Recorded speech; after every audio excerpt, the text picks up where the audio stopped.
সাবেক প্রধানমন্ত্রী শেখ হাসিনা ও তার ছেলে সজীব ওয়াজেদ জয়ের অর্থ পাচারের ঘটনার সত্যতা নিশ্চিত করেছেন দুর্নীতি দমন কমিশনের চেয়ারম্যান ডক্টর মোহাম্মদ আব্দুল মোমেন। বলেন, ৩০ কোটি মার্কিন ডলার পাচারের বিষয়ে শীঘ্রই বিস্তারিত জানানো হবে।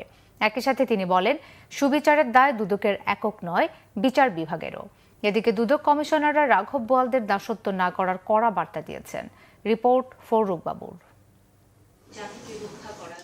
গণমাধ্যম কর্মীদের সাথে প্রথমবারের মতো মত বিনিময় সভা করেছেন দুদকে সদ্য যোগ দেয়া কমিশন। সবার শুরুতে সাংবাদিকদের নানা পরামর্শ ও প্রশ্ন দুদক চেয়ারম্যানকে জানানো হয়। পরে দুদক চেয়ারম্যান রাষ্ট্রীয় বিভিন্ন প্রতিষ্ঠানে নানা দুর্নীতির বিষয়ে কথা বলেন, করেন নিজ সংস্থার কর্মকর্তাদের সমালোচনাও। দুর্নীতিবাজদের সাজা নিশ্চিতে দায়িত্ব তার একক নয় বলেও জানান তিনি। জানান, দুদকে দুর্নীতিবাজ কর্মকর্তা আছেন, যাদের চিহ্নিত করতে সাংবাদিকদের সহযোগিতা চেয়েছেন তিনি। পুলিশ মামলা করে সত্য উদ্ঘাটন করে, আর দুদক সত্য উদ্ঘাটন করে মামলা করে।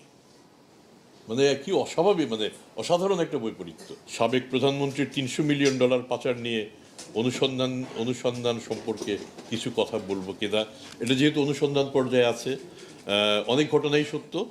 আমরা সুনির্দিষ্টভাবে আমাদের হাতে আরো তথ্য উপাত্ত আসলে পরে আমরা সামনে সরাসরি কথা বলবো। এ সময় দুদকের তদন্ত ও অনুসন্ধানের দায়িত্বে থাকা দুই কমিশনার জানান তাদের সীমাবদ্ধতার কথা, তবে কাউকে ছাড় না দেওয়ার কড়া বার্তাও দেন কমিশনাররা। সংস্কারের কাজটা একটু স্লো যাবে।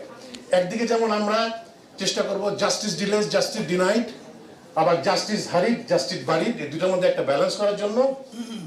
তারপর আমরা চেষ্টা করব যে বিল্ডিং তাড়াতাড়ি তোলা যায়, কিন্তু সংস্কার তাড়াতাড়ি করলে বুক থুবড়ে পড়বে। আমাদের যদি ফোকাস অবজেক্টিভ থাকে দুর্নীতি, এই দুর্নীতি যাতে সংশ্লিষ্ট যে কেউই হোক, সে দুর্নীতি টানলে সেও আসবে। এইটুক সাহস আমাদের আছে ইনশাআল্লাহ এই কমিশনের মধ্যে। নির্মোহভাবে নির্ভুলভাবে অনুসন্ধান এবং তদন্ত করব, সেইটার জন্য আমরা বদ্ধপরিকর। জাতির কাছে আপনাদের মাধ্যমে আজকে আবারও দৃঢ়তার সাথে জানাতে চাই, কারোর ভয় বা ভীতিতে, অনুরাগ বা বিরাগের বশবর্তী হয়ে আমরা এই কাজটি করব না।